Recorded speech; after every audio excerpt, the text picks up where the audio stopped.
"You need to see this," my brother Marcus said, sliding his phone across the kitchen counter toward me. The screen showed pristine white sand beaches, infinity pools, and a luxury resort in the Maldives. "Booked it this morning. 3 weeks in paradise." I stared at the photos, my stomach dropping. The same morning, I discovered my savings account had been completely drained. $45,000. Gone. What Marcus didn't know was that I'd already traced the wire transfer. What he didn't know was that his company, Peterson & Associates, had a strict policy about employee financial misconduct. And what he definitely didn't know was that I'd already saved his boss's direct number in my phone. Because sometimes, when family betrays you, the only justice comes from the outside. I'd love to know which corner of the globe you're watching from. And if this story speaks to you, make sure to subscribe. Tomorrow's video is one you absolutely can't miss. I'd been saving for 6 years. Every birthday, every Christmas bonus, every tax refund went straight into that account. My dream wasn't glamorous.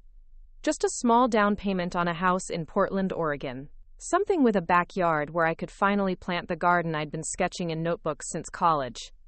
That Tuesday morning started normally. I was reviewing mortgage pre-approval documents when I decided to check my savings balance one more time. The number on my phone screen made no sense. $847.32. I refreshed the banking app. Still $847. My hands started shaking as I called the bank's customer service line. "Ma'am, I show a wire transfer processed yesterday evening for $44,152.68, the representative said in that practiced, sympathetic tone they probably teach in training. "The request came from your joint account holder, Marcus Chen." Joint account holder. The words hit me like ice water. I'd added Marcus to the account 3 years ago when he was going through his divorce, just temporarily so he could access emergency funds if needed. I'd completely forgotten to remove him after his situation stabilized. "Where did the money go?" I asked, though part of me already knew. "To a travel booking company called Elite Escapes International. Would you like me to provide the transaction details?" I hung up and sat in my car in the bank parking lot for 20 minutes, staring at the steering wheel. The same brother who'd borrowed my car for job interviews. The same brother who'd crashed on my couch for 2 months when his ex-wife kicked him out. The same brother who'd promised he was finally getting his life together. When I walked into my apartment, Marcus was in my kitchen, making coffee like he owned the place. He had a glow about him, the kind people get when they think they've gotten away with something big. "Morning, sis," he said, not looking up from his phone. "You look stressed. Everything okay?" I set my purse down carefully, watching his face. "Yeah," I said, "just some banking stuff. You know how it is." That's when he showed me the photos of the Maldives resort. $3,700 per night, all-inclusive, with a private villa over the water. As he scrolled through the pictures, I did the math. 3 weeks would cost exactly what had disappeared from my account. "Wow," I managed. "That's expensive." "How are you affording that?" Marcus shrugged, finally looking up. "Got a bonus at work, plus some savings I'd forgotten about." He laughed. "Sometimes life just works out, you know?" The casual lie cut deeper than any argument we'd ever had. This wasn't desperation or an emergency. This was calculated theft, dressed up as good fortune. I excused myself to the bathroom and immediately opened my laptop. Elite Escapes International's website was sleek, professional, and detailed. The Ocean View Villa package at the Sapphire Resort matched exactly what Marcus had shown me. The booking confirmation would have been sent to whatever email he'd used, along with a detailed invoice. But I didn't need to hack into his email. I just needed to call his office. That afternoon, I drove to the Peterson & Associates building downtown. I didn't go inside. I just sat in the parking garage, watching Marcus's Honda Civic in its assigned spot. The same car I'd helped him buy when his credit was shot. The same car he'd crashed twice, and I'd helped pay to repair. Peterson & Associates was a mid-sized accounting firm with a reputation for handling high-net-worth clients. Marcus had been there for 18 months, working as a senior financial analyst. He'd gotten the job after I'd helped him clean up his resume and practice interview questions for weeks. I pulled up the company website on my phone and navigated to their employee handbook, which was surprisingly transparent about their policies. Under Code of Conduct, Section 4.3 was crystal clear. Employees engaging in financial misconduct, theft, or activities that could compromise client trust will face immediate termination and potential legal action. I'd known Marcus my whole life. We'd grown up in the same small house in Sacramento, shared the same bedroom until I was 12. I'd watched him struggle with impulse control, watched him make promises he couldn't keep, watched our parents bail him out of one mess after another. But I'd never seen him steal from me. The betrayal wasn't just about the money, though $45,000 represented years of my life. It was about the fundamental violation of trust. Marcus had access to that account because I'd tried to help him during his darkest moment. And he'd used that access to fund a luxury vacation while I ate ramen noodles to save every possible dollar. I called my best friend Katie from the parking garage. "He stole your house money," she said, her voice rising. "All of it?" "Every penny. And he's acting like he earned it." "You have to report this to the police." I'd already considered that. But financial crimes between family members were notoriously difficult to prosecute, especially when the victim had willingly added the perpetrator to their account. The bank would say I'd authorized Marcus's access. A lawyer would cost money I no longer had. But Marcus's employer? That was different. "I'm going to call his boss," I said. Katie was quiet for a moment. "Are you sure? Once you do that, there's no taking it back." I watched Marcus walk out of the building at exactly 5:15 p.m., just like always. He was scrolling through his phone, probably looking at more vacation photos, completely oblivious to the storm coming his way. "He made his choice," I said. "Now I'm making mine." That evening, I researched everything I could about Peterson and Associates. The company had been founded in 1998 by Robert Peterson, who still served as managing partner. They specialized in tax preparation, estate planning, and financial consulting for clients with assets over $5 million. Their client testimonials emphasized trust, integrity, and careful stewardship of wealth. Several reviews specifically mentioned feeling quote, completely confident, leaving their financial lives in the firm's hands. I found Robert Peterson's direct office number on the company directory. I found his email address on the contact page. I even found his LinkedIn profile, which included a recent post about the importance of, quote, ethical leadership in financial services. Marcus came over for dinner that Thursday, just like he had every week for the past 2 years. I made his favorite, spaghetti carbonara, and listened to him talk about his upcoming vacation. He'd booked snorkeling excursions, a sunset cruise, and a private chef experience. 3 weeks is a long time to be away from work, I said, twirling pasta around my fork. I've got tons of vacation days saved up, he replied. Peterson's actually pretty generous with time off as long as you're not in the middle of tax season. I nodded. That's nice that they trust you to manage your own schedule. Yeah, it's a good company. They really value their employees. He paused, looking almost guilty for a moment. I'm lucky to work there. After he left, I sat at my kitchen table with my laptop open, staring at Robert Peterson's contact information. Once I made this call, everything would change. Marcus would lose his job. He'd probably lose his vacation. He might never forgive me. But as I looked at my savings account balance, still sitting at $847.32, I realized forgiveness was a luxury I could no longer afford. Before making the call, I needed evidence. Real, undeniable proof that would make my case impossible to dismiss. I spent my Saturday morning at the bank, requesting detailed transaction records and wire transfer documentation. The manager, Linda Vasquez, was sympathetic but thorough. I can provide you with all the transfer details, she said, sliding a thick folder across her desk. But I have to ask, are you planning to dispute this transaction? I shook my head. Not dispute it, just document it.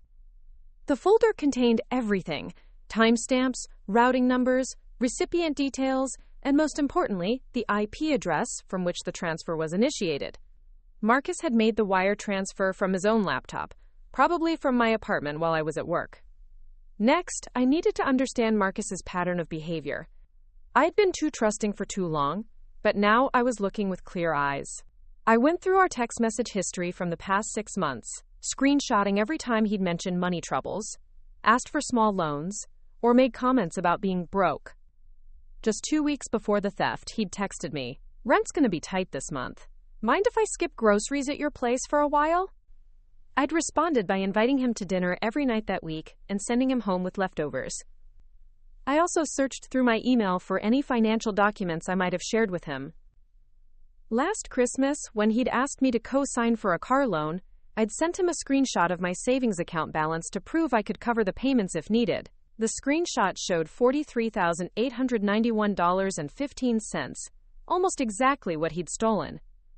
The picture was becoming clearer. Marcus hadn't stumbled upon an opportunity. He'd been planning this. On Sunday, I drove to his apartment complex in Beaverton. I didn't knock on his door, but I did check the mailbox area and noticed something interesting. There were several envelopes from credit card companies and collection agencies stuffed into his box, many of them marked "Final Notice" in red letters. I sat in my car and called my cousin Derek, who worked in credit reporting. A lot of love and effort went into bringing this story to life. If you're enjoying it, we'd be so grateful if you'd subscribe to our channel. Now, back to where we left off. "Can you run a soft credit check on someone?" I asked. "Depends on who and why," Derek said, "but technically if they're family and you have a legitimate concern." 20 minutes later, Derek called me back. "Maya," he said, his voice serious, "your brother is in deep financial trouble. I'm talking collections, charge-offs, a recent bankruptcy filing that was dismissed for incomplete paperwork. His debt-to-income ratio is catastrophic." I felt a sick kind of vindication. How bad? Credit score in the low 400s. Roughly $80,000 in outstanding debt. And here's the weird thing. He just made a massive payment to a travel company. Like, more money than someone in his situation should have access to. The final piece I needed was documentation of Marcus's employment status and the company policies that would apply to his situation. I called Peterson and Associates on Monday morning, posing as a potential client. "I'm considering hiring your firm for estate planning," I told the receptionist. "Could you tell me about your company's background and client protection policies?"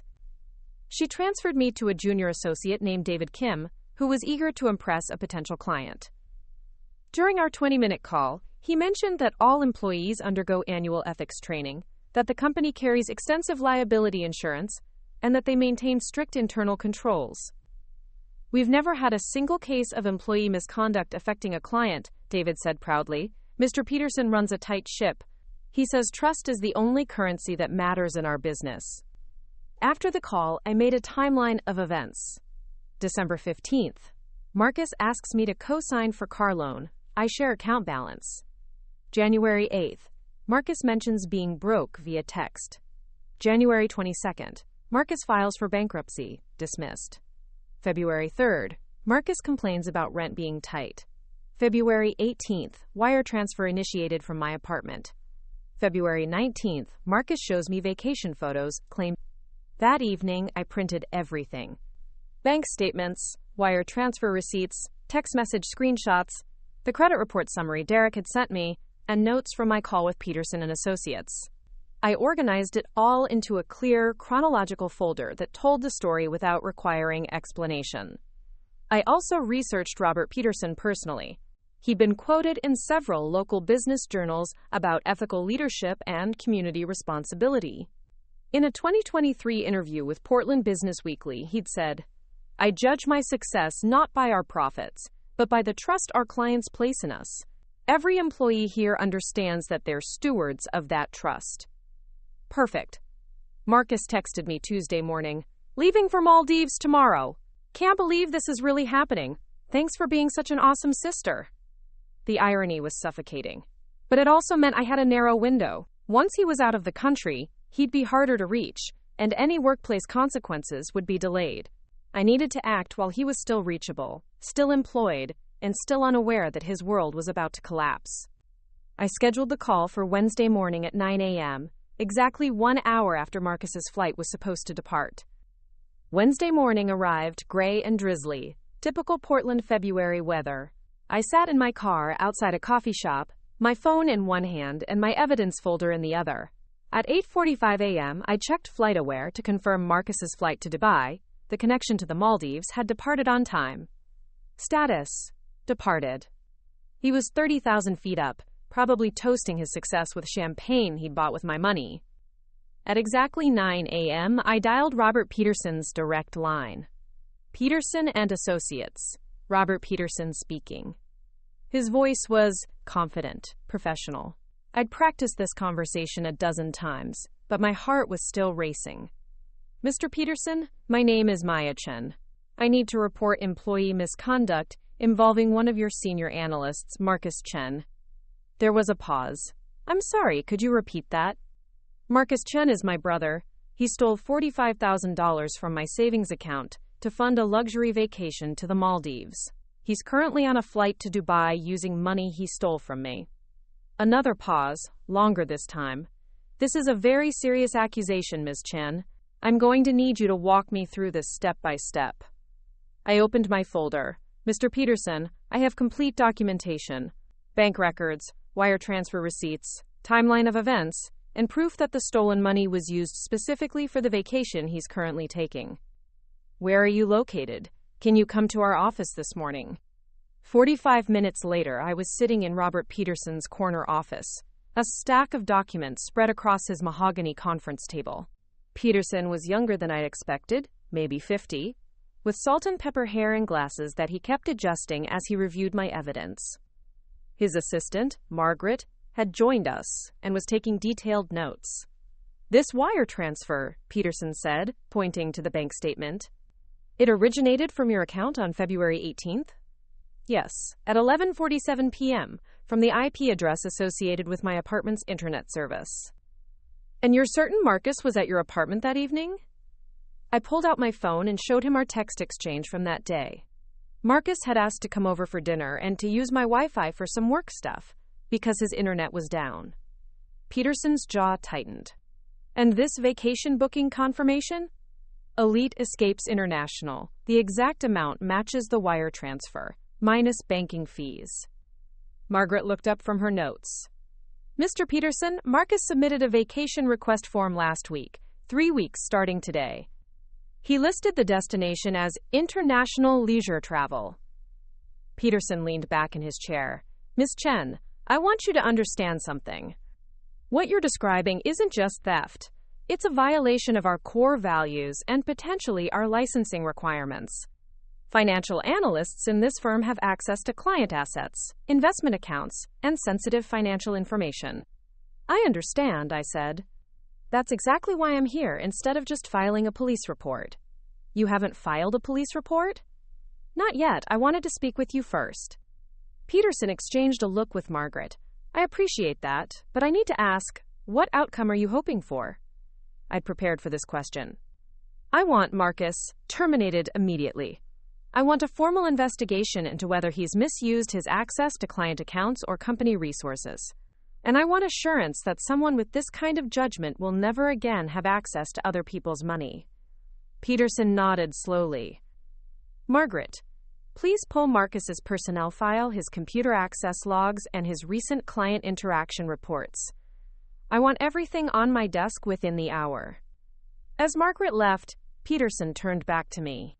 Ms. Chen, I want you to know that if what you're alleging is true, and your evidence certainly suggests it is, Marcus Chen will be terminated before his vacation is over. But I need to ask, are you prepared for the consequences of this? He's your brother. I thought about the question for a moment, about Marcus sitting in first class, which he definitely upgraded to, sipping champagne, probably posting photos on social media, believing he'd outsmarted everyone. Mr. Peterson, I said, he stopped being my brother the moment he decided my life savings was his vacation fund. 20 minutes later, Margaret returned with a thick file and a printed report. Peterson reviewed the documents while I sat in silence, watching his expression grow darker. Miss Chen, he said finally, there are some additional concerns here. He turned his computer monitor toward me. On the screen was Marcus's company credit card statement from the past 3 months.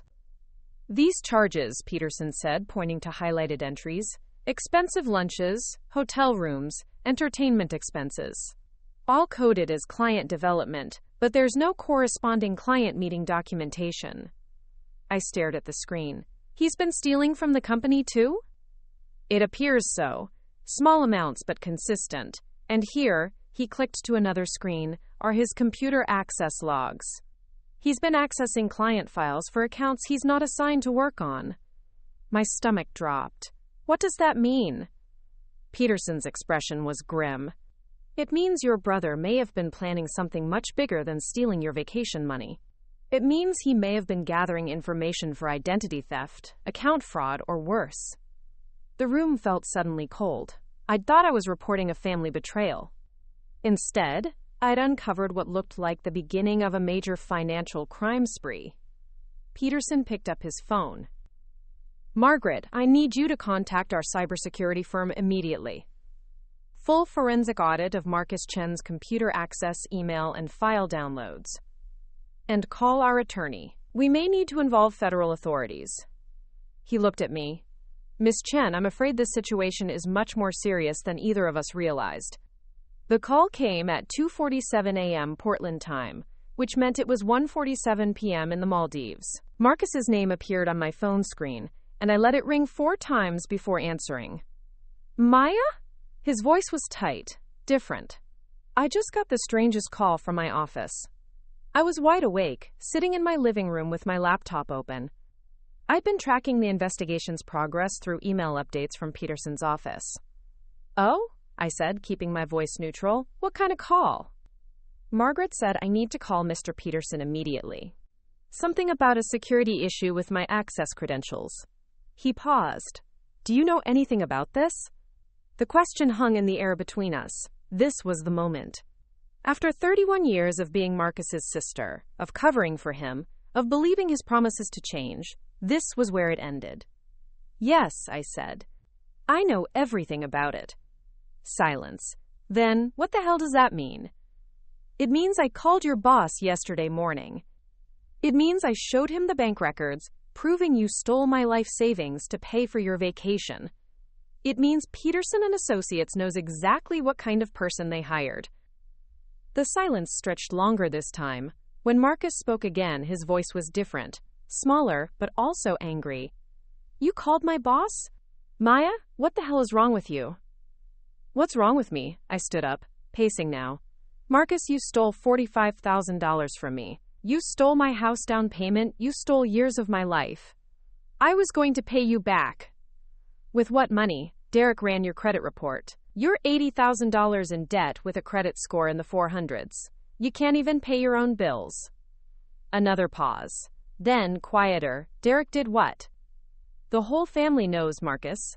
Mom, Dad, Derek, Katie. Everyone knows what you did. I could hear sounds in the background. Waves, maybe, or air conditioning. The paradise he'd bought with my stolen money. Maya, listen to me, he said, and his voice had shifted into the manipulative tone I knew so well. I can fix this. I can talk to Peterson, explain that it was a family loan, a misunderstanding. No, I cut him off. You can't fix this. Do you want to know what Peterson found when he investigated your computer access? Silence. You've been looking at client files you had no authorization to see. You've been charging personal expenses to the company credit card. They're doing a full forensic audit of everything you've touched in the past 18 months. That's not...